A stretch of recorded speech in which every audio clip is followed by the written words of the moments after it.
Hello students, how are you. चलिए, last video में हम पढ़ रहे थे आपकी हिंदी भाषा भारती का पाठ 1 पुष्प की अभिलाषा। ओके, चलिए हम उसके आगे के अभ्यास प्रश्न करते हैं कि जो आपकी कविता में जो कठिन शब्द आए हुए थे तो उनके यहाँ पर अर्थ लिखना है हमें। मैं आपको बताते गई थी उस बीच में, बट फिर भी यहाँ पर दिए हुए हैं आपके एक्सरसाइज में, तो आप इसे राइट करेंगे।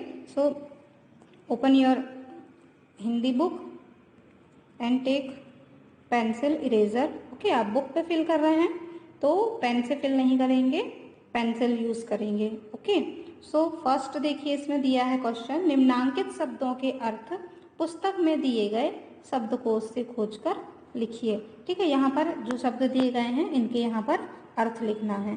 ठीक है, तो सुरबाला, सुरबाला मीन्स क्या होता है, यहाँ पर आप लिख लीजिए देव कन्या। ओके, सुरबाला मीन्स क्या होता है, देव कन्या या फिर अप्सरा लिख सकते हैं आप।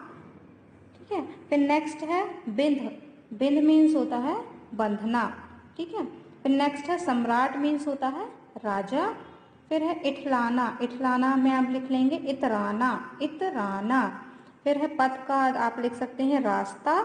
फिर शीश का आप लिखेंगे सिर, सब को आप लिखेंगे मृत शरीर। ठीक है, मरे हुए व्यक्ति का जो शरीर होता है ना, उसकी बॉडी होती है, उसे शव बोला जाता है। चलिए मैं फिर से रिपीट करती हूँ, आप राइट करेंगे।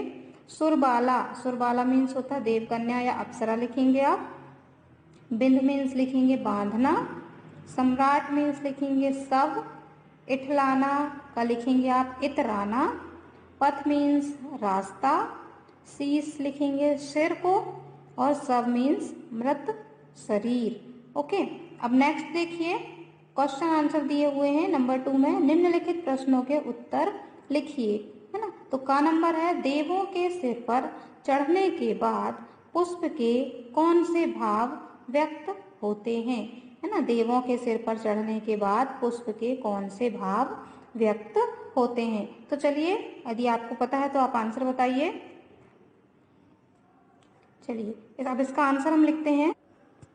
तो इसका उत्तर लिखेंगे आप। उत्तर है इसका, देवों के सिर पर चढ़ने के बाद पुष्प अपने भाग्य पर इतराता है ना।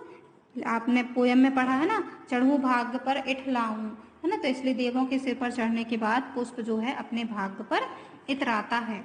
नेक्स्ट क्वेश्चन देखिए, खा नंबर है, पुष्प वनमाली से क्या कह रहा है ना। पुष्प जो है वनमाली से अपनी कौन सी इच्छा व्यक्त करता है, आपने कविता में भी पढ़ा है।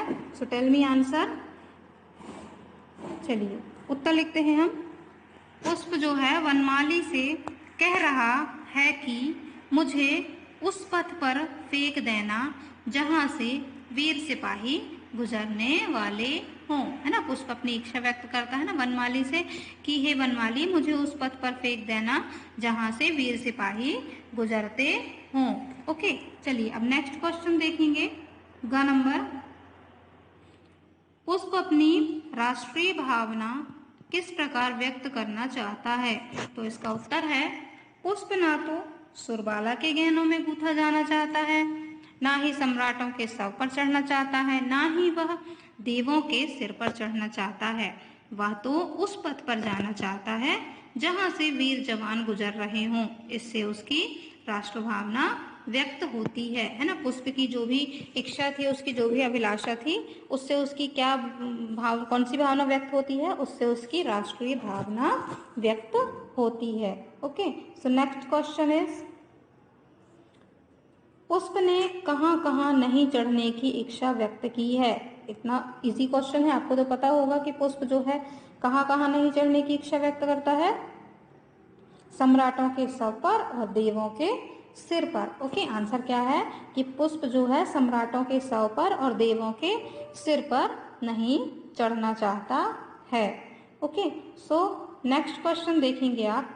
निम्नलिखित पंक्तियों को पढ़कर नीचे लिखे प्रश्नों के उत्तर दीजिए। है ना, जो अभी हमने पंक्तियां पढ़ी थी, जो ये कविता की लाइनें हमने पढ़ी थी, हमें यहाँ पर उन पंक्तियों को पढ़कर उनके प्रश्नों के उत्तर देना है ना। पंक्तियां क्या लिखी हुई है देखिए यहाँ पर, मुझे तोड़ लेना वनमाली, मुझे तोड़ लेना वनमाली, उस पथ पर तुम देना फेंक, मातृभूमि पर शीश चढ़ाने जिस पथ जाए वीर अनेक। ओके, तो आपने ये पंक्तियां पढ़ी हैं, मैंने आपको इन पंक्तियों का अर्थ भी समझाया है। सो आई होप आपको ये पंक्तियां बन रही होंगी।